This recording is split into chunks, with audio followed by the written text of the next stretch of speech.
Coming at you live. It's alive. What up, Ricardo? Hi, Dee. How are you? Doing fabulous. Happy Friday to you, my good man. And to you. What is going on in your sector, in your neck of the woods? Oh, we got a little bit of snow today, but I managed to make it to the gym anyway. It's kind of a nice winter wonderland. Was it nice leg walk day? outside. Sorry? Was it leg day? Yes. Oh, wow, it was? I guess I had a 50-50 chance. I figure maybe we'll give this a minute or two. Want to make sure she's up and running. I don't know if we're going to get any visitors. I hope we got some folks joining. Otherwise, this stream may be of some enjoyment to viewers down the road. If you are watching via live, welcome to the program. If you are seeing this at another time, welcome to the Hobby of Hours channel. I am your host, D, and this is my good buddy, my watch buddy, Ricardo. Ricardo, let me put this to feature mode, and you can give us a wristwatch check, my brother. Yes. Well, it's actually not on my wrist right this second, but I thought we'd be talking about it today, so I've got my Steinhart Ocean 39. Love it. Love it to pieces. Titanium with the display sapphire crystal back with the custom rotor. Oh, right on. The ETA 2893, I reckon. ETA 2893 Elaborate. That's right. The Elaborate. I think Elaborate is the second level in the ETA. There's like 4 levels. I'm fairly certain Elaborate is the second one. Chronometer is the 4th one. Basics the first. I always forget whatever the 3rd one is. I'm going to try out cam number 2 to see if I can. Oops, come on. Don't try cam. Oh, no, not that. That's what I want. Come on. Come on. All right, perfect. I am wearing my Audemars Piguet Royal Oak all gold. Oh, wait a second. That doesn't say Audemars. That says Bulova. My bad. I have a watch fantasy about this watch that this is the Bulova version of the Royal Oak. There was always a rumor that Gerald Genta pitched the idea to Bulova before he went to AP. I don't think it's true. I think it's been disproven, but it's still floating around the interwebs. But could you imagine, like, you're watching Antiques Roadshow and something pops up, like they're going through an old desk and a piece of his diary is in the desk, and it says, right. "Oh, dear diary, I showed my stop sign watch to Bill Bulova today. He didn't like it. Oh, well, I'm meeting George over at AP tomorrow for lunch. He just had hip surgery. I might show it to him." Such an absurdist fantasy. Gotta be a but this is gold plated, and they didn't even plate the whole thing. Or I'll show it to you. They didn't plate the underside. But I figure if I'm going to get a look-alike of this, of the Royal Oak, and we're talking about look-alikes today, aren't we? I figured, why not? I knew I was going with the Bulova one. I would have loved the stainless steel one with a blue dial, but those rarely pop. I've seen them pop as quartz, but when they pop, they're like $4,500, $5,000, and I'm just not rocking that on the watch. I see. All right. So what are we talking about today, my brother? Homage watches. Homages, replicas, knockoffs, fakes, tributes, all the above. To set the ground for it, so getting some of the naming straight. Fake equals knockoff equals replica. Those are all the same thing. Those are the bad watches that we don't like. That's a watch that says Rolex on it, but Rolex didn't make it, right? Then we got or any of the other brands that it could be. On my Substack, I have posted several videos from the watchmaker that compares. Oh, that's right.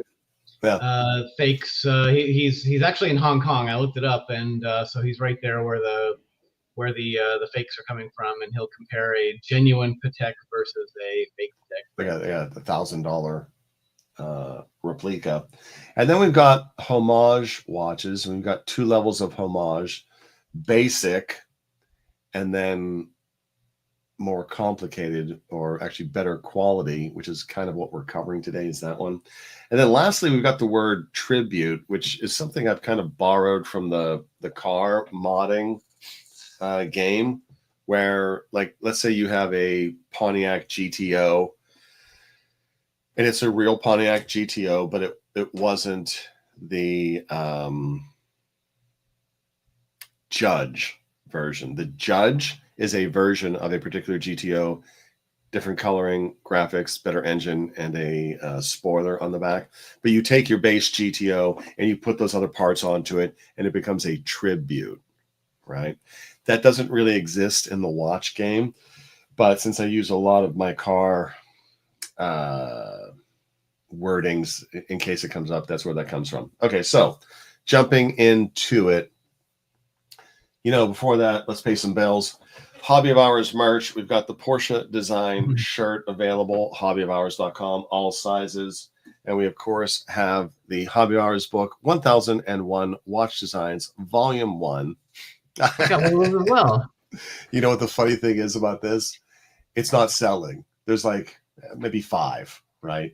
But the viewership is going to be disappointed in 2025 for not having one, because the giveaways I do are eventually going to be tied into this book. What I mean by that is, inside this book, I embedded and hid certain images, right? Like custom images. And the condition of the contest isn't going to be me just picking some name at random. It's going to be saying, hey, the first person to find this image wins the prize. But you won't be able to play if you don't have the book. And it's kind of an experiment, but also, since there's a slight burden to entry, these are very cheap. I'm making barely any money off of this. But you won't be able to enter unless you have the book. And the prizes are going to be going up in value as well in 2025. So more to come on that as the year develops, my good man. Good. All right, let's get to it.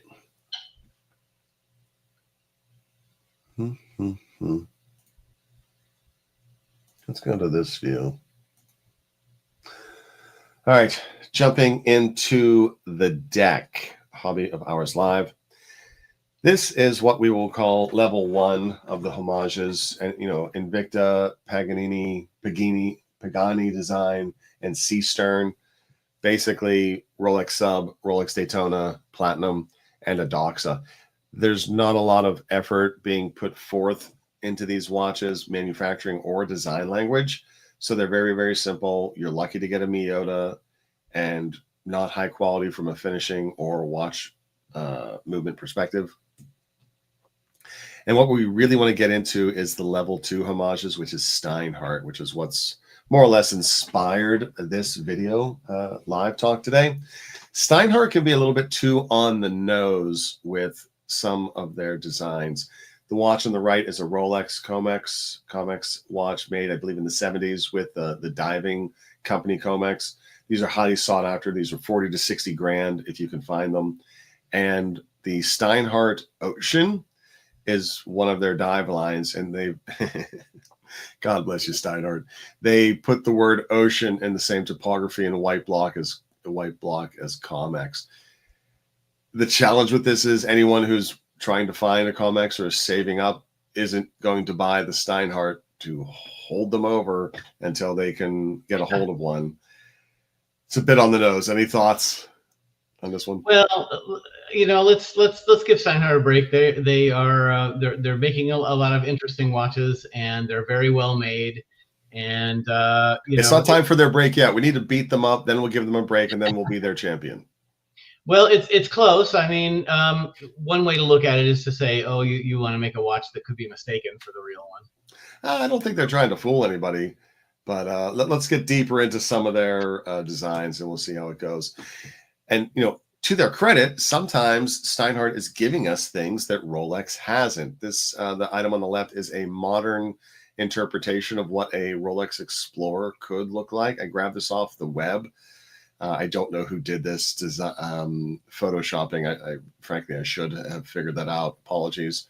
But Nomon Watches is a Steinhart dealer. They're based in I want to say Singapore or East Asia area. But here they are giving us their adventure line, which is an Explorer Homage in white. They also make one in green, and Rolex isn't doing either of those things. So we want to thank them for that one. And the Tudor is not immune. On the far left, we've got the original Tudor Monte Carlo. We've got Tudor's re-edition, the Heritage. And then over on the right, we've got the Steinhart Race Timer, a watch I've owned at least 3 times. I buy it, I sell it, I buy it, I sell it, because it's just too freaking big. It doesn't fit my wrist. It's like 44 millimeters. It's 18 millimeters thick. It's just a Valjoux 7750, but they took the language and they changed it a little bit. They basically rotated the dial colors. And I write to Steinhart periodically saying, hey, if you make this watch in 40 millimeters, I would buy 2. One to wear every single day and one to keep in the bank in case something happens to the first one. I love it. It doesn't fit me. Thoughts, musings, amusings? Oh, it's a complicated watch. It's got the chronograph. It's got what is that? Is that a minute? A chronograph minute thing on the left there? On the Steinhart, that's running seconds. It's just a Valjoux. And then day date. Then we've got 12-hour totalizer at 6, and then we've got a 30-minute totalizer at 12. So nothing fancy in terms of chronograph functionality, but it's in titanium, so it's super light, and I love it. I love the piece. It's just too doggone thick. It has a display case back, but it's ultimately just too large. It's just too big. It's just too big. And here we are. The not quite a Batman, but Batman-esque. Here is your baby. And I understand that you got a recommendation from someone to buy it. And that's why you went and bought it. Oh, that's right. We were discussing different kinds of watches to get. And, as you're well aware, the Batman is sort of, I call it my grail at the moment. It's the one that I'm really aspiring to. And you recommended Steinhart as something that's kind of close to it. And I thought that was interesting. So I went ahead and got one. Titanium GMT, epically gorgeous. I haven't bought one. I don't know why. I think it just kind of fell off my radar. I think it's absolutely wonderful. And I think it's different enough from the Batman. Although you bought a stainless steel Jubilee style because you also wanted to go almost Batgirl with it. Does the coloration of that bracelet match the case? It doesn't. No, I got the titanium one, but then additionally, I also this is the premium of the they make a cheaper one than this. It doesn't have the display back, I think, and isn't titanium. But I got the titanium one, and then I also, because it would fit, I got the 5-link bracelet as well, which is a stainless steel bracelet. Yeah, no, love it. I have written a review of this watch on my Substack. I imagine the link will be in the description. It is. It's already there. So check that out if you would like to read that on his full review and experience. Yes, and, I go through my buying experience, which was fantastic, by the way. The company is super responsive. Yeah. Tell us all about it, bro. It's the stage is yours. Well, I emailed them with some questions, and they got back to me right away. And perfect English. They understood exactly what I was asking, and so on. Oh, you're calling in Germany. Yes, I emailed the company. They're in Germany. They're sort of halfway between Munich and Stuttgart. It looks like. I haven't been by there, but I've driven through the area anyway. Right on. Years ago. But no, they got right back to me. They answered my questions about the bracelet. They said, we don't make a 5-link with the titanium, but you can get the stainless steel one. That was fine by me. So I ordered both of those, and it came instantaneously. I don't know if it was next day or if it was 2 days, but it just like I ordered it and boom, it's there. Instantaneous. That's awesome. Shout out Riskful Ignorance, one of my favorite YouTube handles. Love that name, sir. Welcome to the party. Where Trap at? Let him know. But he and I have been talking watches. Welcome to the program. It's just the three of us right now, buddy. I don't think anyone else is in the stream. Oh, there's four. There's a fourth. Oh, actually, no. I'm two of them. Oh, you got an imaginary friend in there? Yeah. No, I was hoping some folks might show up to the program, but it's all right. We're going to keep on going because, to be fair, this StreamYard system is a great way to do remote interviews. And that's something I wanted to. That's actually the reason I started exploring it, because the channel's still growing. We're not quite there yet. With oh, we got another one. Well, and CK Watch, Chris. Just as a programming note, we're also probably up against a 48-hour nonstop Tim Wright stream live. Timmy's going. Oh gosh, that's from so the funny. I think this is in Miami. Well, he's in Miami, and he went to the IWJG, and now he's gone to the antique show. And well, did he get in? Because he's not a member of IWJJ. You have to be a member. That's how I got in. Don't remember. He's got a crew. He's got an entourage. I'm sure. Oh, right on. He has a way to get in. Yeah, I think this is Ushin's time slot as well. But I wanted to do it on a Friday in lieu of doing an episode today. But anywho, back to run us down on this Steinhart GMT and why it is par excellence. Well, I got the watch and immediately I put on the 5-link bracelet, and you know it's beautiful. It's got the color scheme of the Batman. With the 5-link bracelet, it looked fantastic. There's a picture of it on my wrist with the 5-link bracelet on there. The color is a little, it's not the same as the case color. The titanium color is a little more gray, and the stainless steel is a little more stainless steel-y. There's Trap. What's up, buddy? And I wore the stainless steel for a while. But after a while, I noticed I could feel it. It was a little bit heavier than it would be if it were all titanium. And so recently, I swapped the bracelet back out with the titanium one, and I've been wearing it, and it is feather light. It's yeah, titanium is fairly epic. There's something nice about wearing a feather light watch like that. No, it's not easy to mill titanium, and I think that's why we don't see very many intricate 5-link Jubilee style. Ain't that right, Trap? Oh, I forgot I can highlight comments. Thanks, Trap. Always good to see you, big man. Oh, wait. So basically, you love this movement. I love this movement. It's ETA 2892. And that was part of the reason that factored into you buying it. Yes. Oh, yeah. I've got other watches with ETA movements. Yeah, I mean, sure. It's there's something something beyond just the tangible, you know, when it comes to the movement there. You know, when you know you're wearing a finely crafted Swiss movement like that works so well. The only thing is, I don't understand how these Swiss companies can sell these movements so cheap. Well, there's the 4 different grades, right? This is a Labrador, which is level 2, but we got a display case back, so they're not hiding it. At 42 millimeters, it's absolutely beautiful. I probably need to go back to the table. I had my time with Steinhart, and then I kind of migrated into different brands. But I may have to come back for this one because I really, really rather love this piece, which is why I really made you buy it. As I mentioned, I got it in April, mid-April of this year, and I wore it a lot because then I wrote a review of it on my Substack, which was very favorable. Yep. And then because I knew we were going to have an interview about it, eventually I just kept wearing it, and so I've been wearing it almost nonstop since April, and I've really gotten the hang of it, and I really enjoy. I really enjoy having it on my wrist. One thing that's a little bit different than the watch that if you want to call it an homage, that it's being an homage to, is that it's got a ceramic bezel, and it's got lume on the numbers of the bezel. So everything you see on the bezel there that's white shows up when you charge it up at night and look at it. It's all gleaming. So even the bezel is going off. Yeah. Yeah, that's thanks for reminding that, Rob. I did 15 years in LA. I feel heartbroken for all the folks out there, my friends on the east and the west side of the city. Like the church I go to out there burned down where my buddy preaches. Like, and it's in a concrete jungle portion of Alhambra, and it's scary. It's like super scary out there right now. I lived in Pacific Palisades for a couple of years, Palisade Highlands.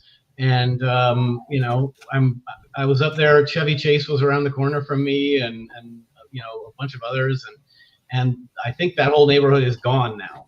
Like, yeah, according to the photos, it's like just the whole thing. Gosh, I don't even know where to begin. I ain't got words for it. You know me, I can run my pie hole, but yeah, I ain't got words for it. So much love and prayers to everyone out there, first responders and the folks on the ground. All y'all be well. Let's see what we got before I move on. A couple comments. I know, isn't that true, Trap? I mean, the amount of quality the level of quality you get for the price is amazing. I kind of wish Steinhart would do more of their own designs, and because I want them to do well. I mean, they would not, they politely declined to send me watches for review. I'm like, look, I want to promote you. You should send me some stuff. Like, no, it's okay. We're good. And I found that very, very funny. Crazy. All right. So let's see here. Where are we at? There's a time and place for us wearing our heavy hitters, and then there's every day. And this fits in more every day. Yeah. Amen. All right. So you are not the only one who is subject to getting a watch that looks like the watch you want. I myself was there. I didn't know I'd be getting the Sprite this past year. So I went ahead and I got this watch on the right, the Hobby of Hours edition Parody Mods. Shout out Parody Mods. And this is also one of the watches that kind of sparked the question, when does a homage go too far? For me, in my heart, this is a Seiko mod. It's got a Seiko NH35 GMT movement. Not sure where the case is from, but the case and the bracelet are not pretending to be based on anything other than a Rolex. But the watch itself is not pretending to be Rolex. Let's see if I can get the camera up and running. Try the side-by-side watch cam. Experimenting with this. The lighting's not quite perfect, ladies and gentlemen. That is a beautiful watch. The Jubilee bracelet on that just pops.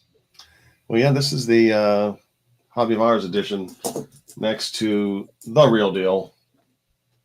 And I only had the Hobby of Hours edition for a couple months before this came in. So somewhat comical, I realized. But, you know, what are you going to do? I'm impressed that you got one from the AD, and that it's not the first one you've gotten from the AD either. So yeah, no, it's same AD. Shout out Louis Anthony Jewelers. Love y'all. But to be fair, I love the Hobby of Hours watch. And even though I once joked that I would wear that Rolex as my golf watch because I want to use the bezel to count my strokes when I'm in the fairway because I need it because it goes up to 24. I actually don't think I'm going to do that. I think I'll probably wear the Hobby of Hours one or my Squale. But this is a Seiko mod. I mean, is this a bad watch? I'm in the gray zone. Like, is this the problem with homages? I mean, it's not. It doesn't have Rolex on the dial. So is Steinhart going too far with their design language borrowing? As far as I'm concerned, no. I think not. It's an interesting debate. Let's see what's going on in the comments over here. John D. Despise Steinhart. His company is a full-blown design plagiarist. I have no tolerance for that sort of thievery. Excellent point, wow. John. I think I'd be curious to know, well, if we look at the Submariner, you could make the argument that any dive watch that has a bezel that looks even remotely like it is a problem and a part of it. But I have some of this sentiment in my heart towards it. Truth be told, I wanted to hear other people's opinions. That's why I wanted to launch this stream, because it's muddy for me. Ricardo, thoughts? The word plagiarist, plagiarism is in academia when you take another idea and you pass it off as your own. You can write a paper in which you cite a passage from some other work and you give it credit, and that's different. I mean, that's not plagiarism. You know, if I have a call out that says here's a paragraph from some other paper and you credit the source, then it's not plagiarism. Even though That's interesting. Yeah, I think plagiarism is more typically associated with verbal, like with words.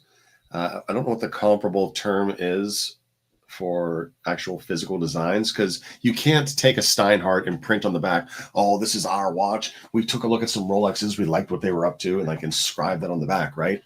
But it is, I can't get my head wrapped around it, to be fair. Also, I have some reproductions of famous paintings hanging in my house. I do too. You know, if you've heard of art forgery, that's where somebody like makes a painting and then they try to sell it as the original, and yep, like high-end forgeries. Right. Well, what if you had one of those high-end forgeries and you knew it was not legit? You knew it was a reproduction, and you hung it on your wall and you told people, yeah, this is a reproduction of Mona Lisa or whatever it might be. Are you think about all the posters hanging in college dormitories, right, of Monet and everything. But right? Even a reproduction, even if it's got the signature, it says Monet on it. Yeah. It's not a forgery unless you're trying to sell it to somebody and pass it off as the real thing, or even tell somebody it's the real thing in your house. If it's just there and you say yes, it's a very high quality reproduction, good enough. I don't see a moral implication. I see it as a more clear line in the sand. Like everything you just said, I absolutely agree with. But when it comes to artwork of that ilk, that seems clearer and more easier to understand than the Steinhart subject that we're exploring. Next slide. All right, transitioning. Another brand I want to talk about adjacent to Steinhart is Mark II watches, Bill Yao out of Eastern Pennsylvania. What Bill does with Mark II is he'll take the design language from an existing watch, typically, rather a lot of them are older Rolex, and he'll, in my words, improve them, like make them better. For instance, Explorer 2 on the left, this is his LRRP capstone, no longer available for sale, but I own this briefly. It's 43 millimeters. I had to sell it on because it's too big. Same design language, but the bezel rotates, right? The Explorer 2 bezel doesn't move. So for me, he took it, he improved it. Yes, it's got the ETA 2893 in it. And it is definitely has more in common with the Rolex 1655. But, you know, it's not. Let's see what John has to say here. Very well, then replace the word plagiarism with lazy, unoriginal design copycats. Simply passing it off as a Steinhart via the brand label, but the design theory is not acceptable. You know what, John? I like the word copycat. I think that is, it's leaving words, plagiarism out of it, transitioning to copycat. I think that's the word we'll reference as we explore this subject today. It's more descriptive. Yeah, it's spot on. It's more of like a design language thing. Here's another Mark II. This is their Vantage on the right, 39 millimeter. I own this watch as well, sold it. But they released this 39 millimeter version of the Explorer years before Rolex did. So the Explorer was only 36. They released this. Years go by, and then Rolex released their 39 millimeter. And then now, of course, they're on to 40. It was a great watch, larger size, added a date. This is an ETA 2824. It's a good watch. It would run you about $1,000, roughly. Transitioning once more, my good man. And I think you know what's coming up next. Maybe I do, but let me just point out one thing. If you could go back for just a second to the Steinhart Ocean 39. Note. Okay, well, so first look at these hands right here. These are the typical Rolex hands that you expect to see. You got the Mercedes peace symbol type thing on the hour hand, yep, and a slender minute hand. And then go back to the Batman style Ocean 39. You'll notice these have a little bit wider hands on this. So those I would call thick pencil hands. Right, it's a little bit of a departure, and usually those hands are on less serious watches, I guess, if you want to put it that way, a little bit more fun watches.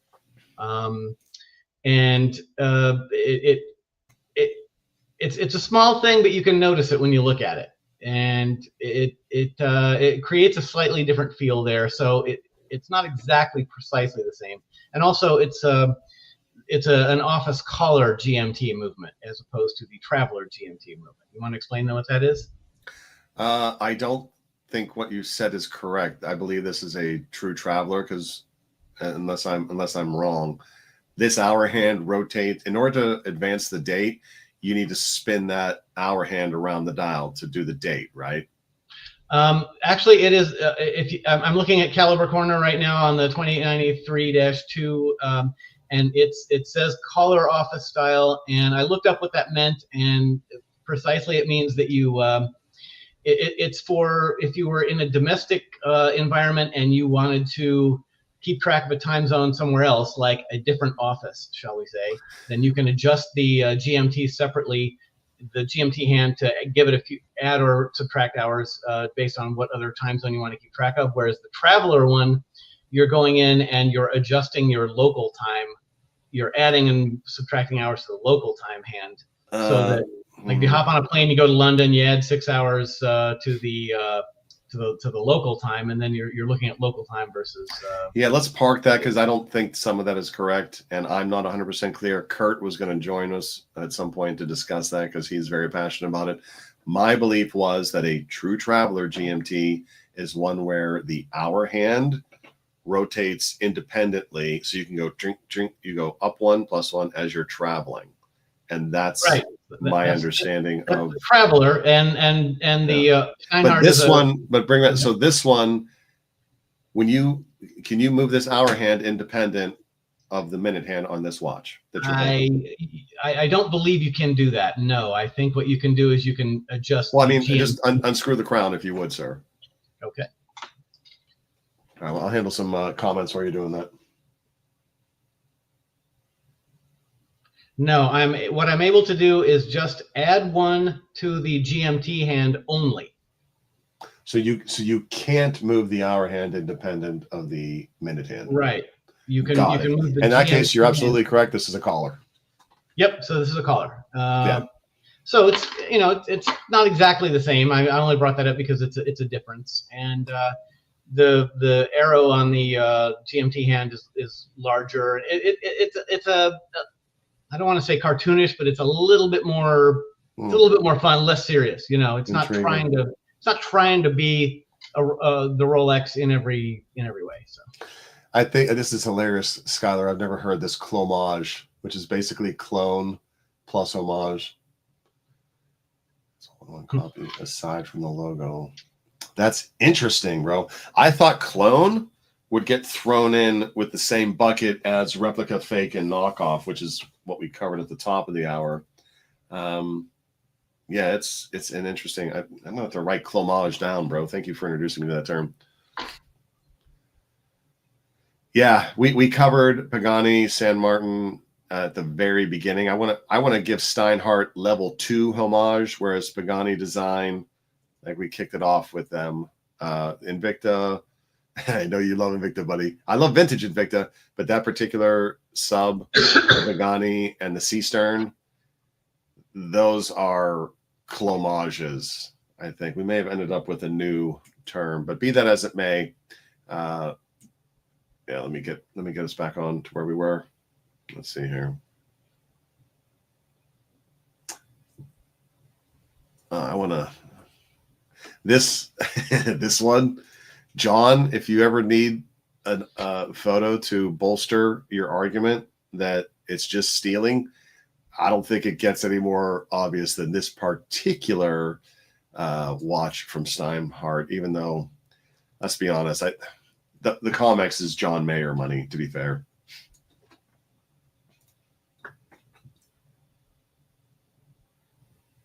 They're not counterfeit. They're not we can't use the counterfeit anywhere near Steinhart because it doesn't have Rolex on the dial, unfortunately, sir. All right, coming back to it.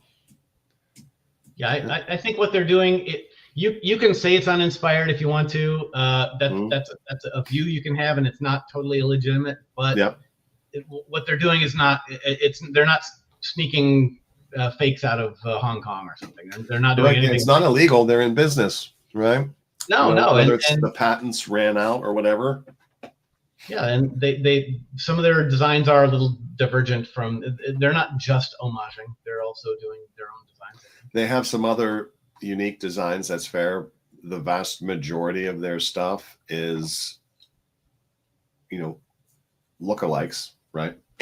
But moving on to our third subject for the day, modifying real watches to be something else. Let's see, hold on. That's fair, John. To clarify, John didn't call them counterfeit. He said they were one level above it. I think they're quite a few levels above it, to be fair. But apologies, John, if I misrepresented your thoughts, sir. You know, it's funny, Trap. I have got a vintage Invicta that will blow your mind hole. And I think it would get me an all expense paid ticket to go on the Invicta cruise. So I'll have to share that with you. It's in the bank, believe it or not. It's that awesome. Remind me to show you that at some point, sir. Okay, moving on to our third. Oh, Mega Soid, what up? Welcome to the channel. Glad to have you on board. Moving into our third subject for the day, which is design houses that significantly modify, we're going to say Rolex, in this case, Cartier, significantly modify them either by changing the dials, colors, blah, blah, blah, blah, did this, that, and the other thing. And then Rolex comes along, sues them, and takes all their dreams away. Starting with La Californienne, which is the first one in modern time to gain much notoriety. They got slapped by Rolex right before the OP color lines debuted. And I used to think that was the reason, because if you look on the left, La Californienne was releasing these watches. Look at that picture in the middle. Highly colorful OP watches. They would take these vintage watches, change them up, splash some paint on them, and then resell them for, just maybe a little bit more margin than what the watch would go for, in its native state. And then they were doing fancy watch bands. And then Rolex come along, ruined their day, drank their milkshake. And I felt bad. I actually wrote to them, the husband and wife team. And I was like, hey, guys, I think what you did was really cool, and that I would not have sided with Rolex if I was the judge. But I am not a lawyer. I'm totally not a lawyer. And so what they did is they pivoted for a while into just making straps. Because if you look at their strap work, it is beautiful. It's obviously more feminine, chiefly. But they eventually brought out their own watch, which is what's featured on the right. And I don't think what they were doing was wrong at all. I don't think them taking a vintage piece, painting it, and then reselling it is a problem. Clearly, I'm in the wrong, but do you have any thoughts on this before we get to your pick for this sector, Ricardo? In a legal sense, maybe Rolex wins. Rolex might also have just won because they've got unlimited, legal resources, and this little outfit doesn't. Some combination of the two. There's some kind of a principle. I'm not a lawyer, but there's some kind of a principle about, is something liable to cause confusion about what the brand is or whatever.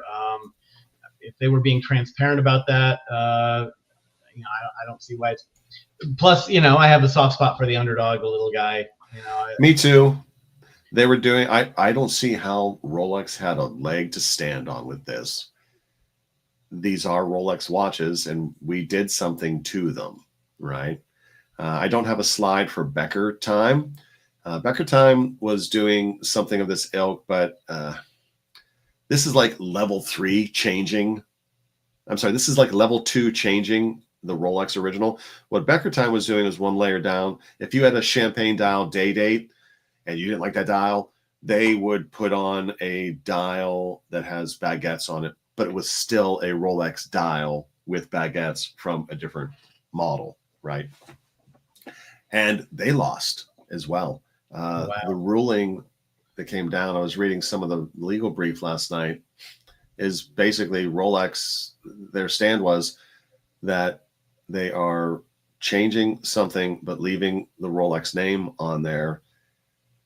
And the nugget of why they won is based in that trademark position being on there, which I think is absolute madness. I'm so disappointed in the legal system about that. How far do you want to go with this? Do you go to 47th Street and get a new dial and put it on there, and then suddenly it's not, you can't sell it as a Rolex now? Or that is probably the most basic version that begs the question, right? Like, even in LA's jewelry district, me and G Money went down there once, and just looking at Rolexes, just seeing what's around here.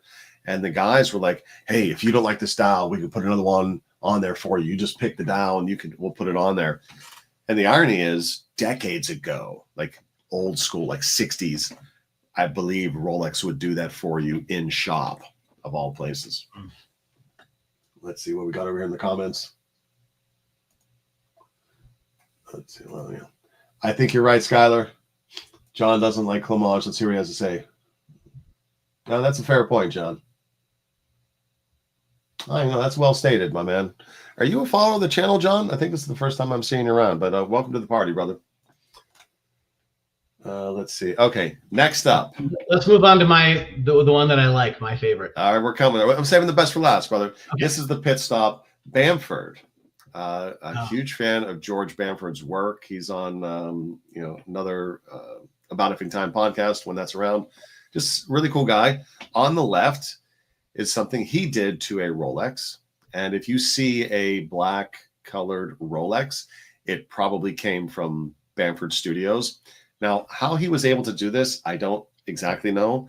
But I think the key in how he did it is related to your favorite one, which we'll come to at the end, which is someone brought him a watch and he modified it and charged the owner of the watch for the mod. He didn't sell the watch to them. Now, you are not going to get this watch serviced by Rolex. They're going to turn it away. However, on the right, Bamford he's no longer doing Rolex, but he's in partnership with LVMH Biver. And so he's modifying Zenith and a handful of other brands that are under there, Tag Heuer, et cetera, et cetera. And it's okay because he's in business with them doing it. And he's probably one of the premier places doing this. But I think he may have been one-upped by your choice for the day. Bam. Artisans de Genève. Yes. Probably one of the most beautiful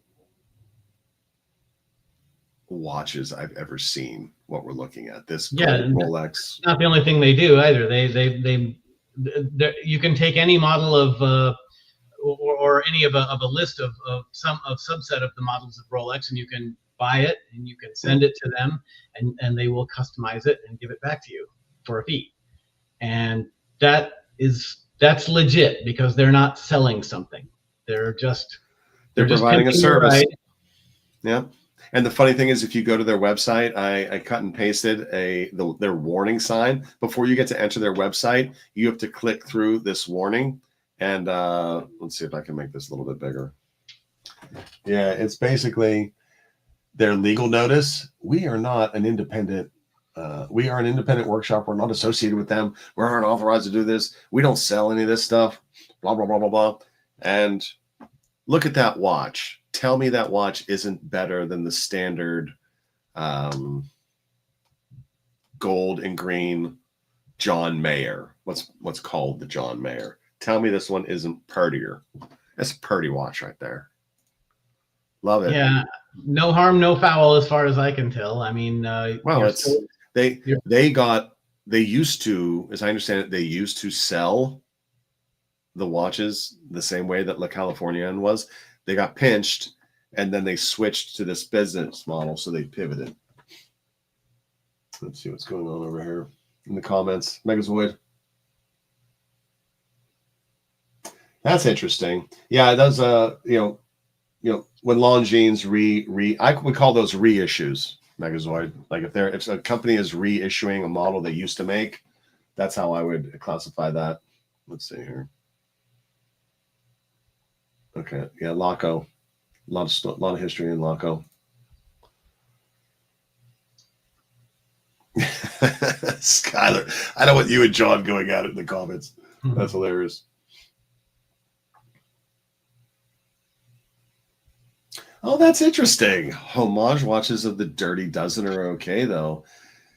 Yeah, actually, I don't that reminds agree. me. It's go ahead, Ricardo. I'd like to show you that one that we Yeah, talked. yeah. Go ahead. Let me spotlight you so you can grab that.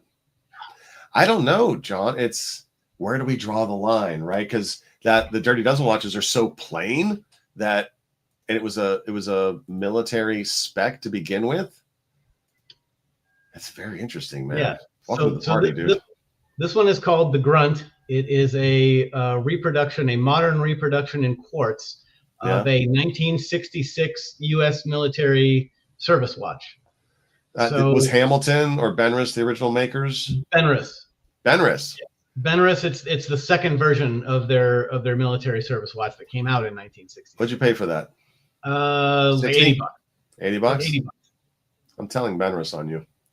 I think it's great, and I don't think there's anything wrong with it. Just because it's. I don't know. That's an interesting point. It doesn't say Benris on there, but everything else. Well, a lot of the dials were sterile, to be fair. Yeah, a lot of them. Oh, that's interesting. Yeah, they only sue the people that can't really fight back, right? Oh, that's Ferrari. If you can't just monkey with your Ferrari's paint or whatever, I think it's similar. They won't service it. They refuse to service it if you paint it. Like if you change the paint, they're kind of. Well, I mean, that's how Lamborghini got started. Ferrari refused to sell him a car, so he decided to go out and make his own sports cars. He used to do tractors. Could you imagine, cutting your field, harvesting your crops in a Lambo tractor, because that's what Lamborghini made. Too funny. There you go. Right on. Thanks, Big Ben. Oh, okay. That's interesting. Oh, Don. Actually, I met Don in New York. Fabulous guy. Love Vertex. I don't consider what he did a homage at all. I call that a reissue. Like when a company releases a watch that they used to make, they revived it. I consider that absolutely fair game and reissue. Let's see what else we got happening in the comments. Oh yeah, right on, Big Man. Appreciate you, Skyler. Thank you, dude. All right, let me go back to one other image. All right, you guys are going to like this one. Look at that. It's same company, Artisans de Genève, with another watch that they're featuring fairly heavily on their webpage. They're calling it the Africa, and it is a epic watch. Skeletonized. It's basically a Submariner with a bezel that has the world time cities. I need to go back to school because I don't know how to use a world timer where the names of the cities are on the bezel. I need to Google that because, As your GMT hand sweeps, does it indicate something? Well, on the higher end world time watches, they've got a rotating disc on the dial. The names are on the dial. This moves, that moves, multiple crowns, this, that, and the other.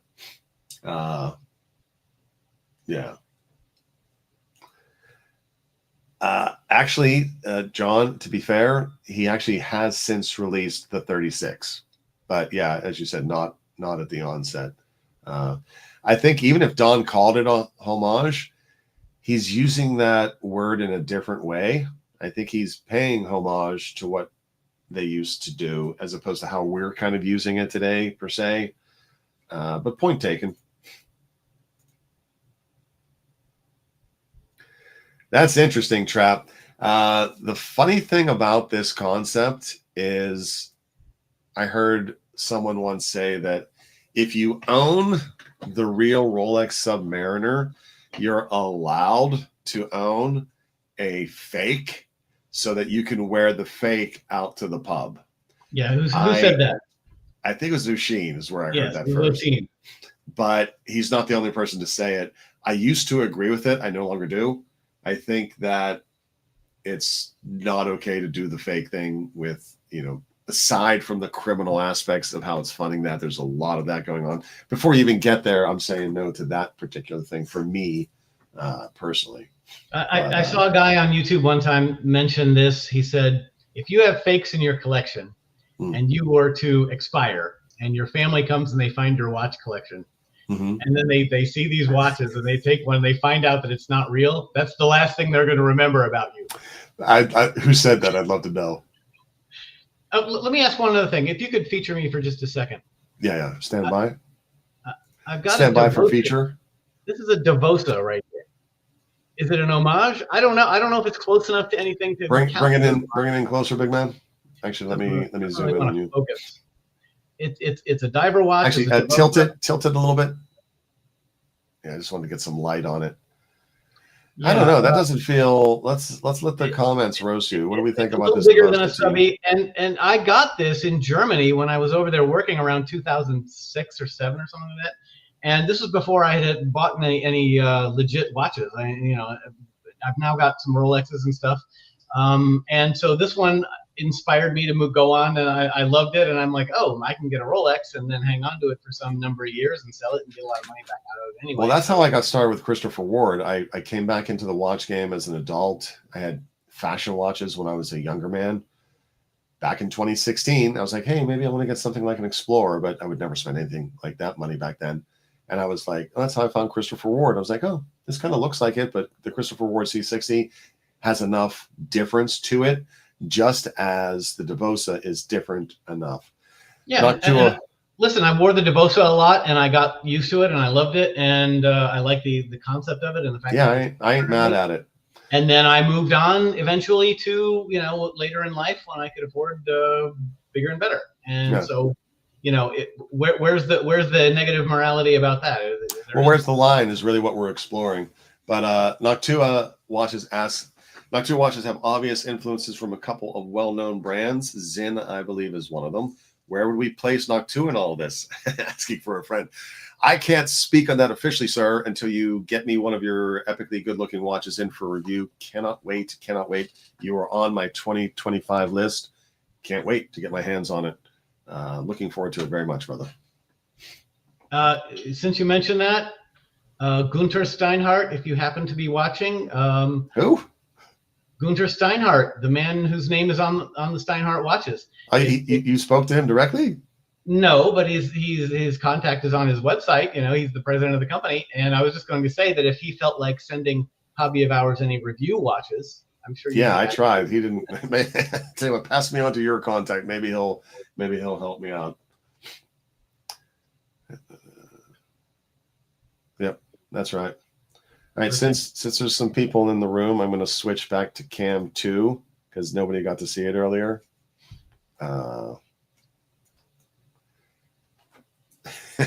My wrist check for the day. This is my secondary camera. I had to shoehorn it in to the StreamYard system. This is my all gold Audemars Piguet. Oh, wait a minute. No, that says Bulova. My B. It's not even plated all the way around.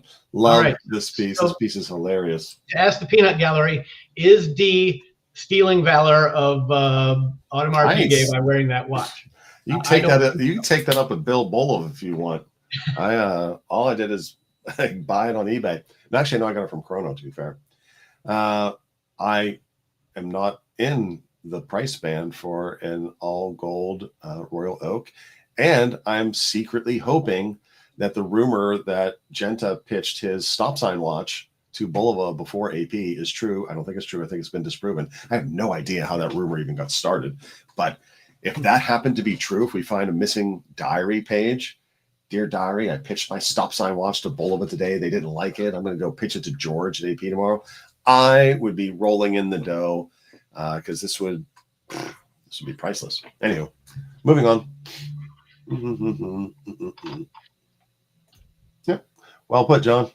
Well put. Stolen valor. There is nothing worse than stolen valor. How dare you even assign that to me? We have to honor our military and our service personnel. No, it's useful to ask the question. If I'm running around wearing this, does that mean I'm stealing valor of Rolex? Because people at a distance don't know that it's not a Rolex. Here's the thing. On that particular Steinhart, you're free and clear. But that Comex, no, not okay with the Comex, even though it looks cool. But anyways, this thing is epic. This watch is beautiful. Love it. All right, that has been the live deck. Oh, got one more thing to add. We're going to show how your watch is performing, my good man. Oh yeah, I had it on the time grapher the other day, and look at it. Respectable numbers. The amplitude. It could be a little higher, but you know, it doesn't matter. I mean, look at the drift. Do you have your Weishi set for 12-second intervals? Yes, I do. Okay. And it drifts quite a bit sometimes. Yeah, but that's epic, right? Right. Zero. Well, yeah. I put that Devosa on there, and I had like a 330 amplitude, so I was impressed with that. That's almost heading a little too far into the other direction, to be fair. 280 and above is generally good. Can you go too high? Yeah, you can go too high. 330 is actually too high, in my opinion. But I'm not a watchmaker. I would love to talk to a watchmaker. How high is too high when it comes to amplitude? But amplitude's the only thing you can't self-regulate. So anyway. Yeah, no, the numbers were really good on the Steinhart. It's not drifting at all. I mean, you know, bulletproof. Yeah, I love it. I adore it. It is epically good. I don't know that I got what I wanted out of this stream. It's not any clearer in my head if it's bad or not for me. Sometimes it takes asking questions and thinking about it over a period of time. Asking questions, exploring it for sure. All right, Ricardo, we are about to wrap up the stream. As you are our honored guest, I want to give the microphone over to you. Any final words, sir? If anybody from Steinhart is watching, thank you for making such a great watch. The titanium is delight. It's feather light on my wrist, and I've been wearing it almost exclusively since April. And I love your watches, and I'll probably get more of them. And so, thank you. Well, yeah, no, my pleasure. Hobby of Hours merch at hobbyofhours.com. We've got the Porsche design T-shirt. We have got the watch book. Check those out if you want to support the channel. Let's see here. A couple more. Let's see here. Kokomo Watch Company. Is that an indie trap? I think next time we're coming out there to more, let's make a point of let's grab a meal together, dude, and maybe shoot some content. We do it on your channel. We can do it on mine. We're going to do. It'd be great to talk. I need to make a note. I will bring that Invicta with me. You have to see it. You have to see it. It's so gorgeous, dude. I'm coming. It's been a long time since I've been to Moyer, and I can't wait to see him again. Yeah. Oh, what's up, D. Wakefield? How you doing, brother? Let's see. Yeah, I can't believe they said no, because I was so polite in the emails. Like, look, I think you're making some good watches. I have some suggestions for you. Will you loan me some stuff? And they were nonplussed. Yeah. They didn't really know what to say. It's Germany. They're not a Los Angeles company. You know, the Germans are a little bit more dour. I don't know. What are you going to do? All right, big man. Ricardo, thank you for taking the time as always. Major thanks. Major thanks. And I want to say thank you to everyone joining in the chat. It was lovely to have you here. Hope you enjoyed it. If you want to have some fun, I know we kind of got a weird start for a Friday. I'm just kind of exploring what it means to have a live show, just kind of challenging myself to see if I can yap for an hour.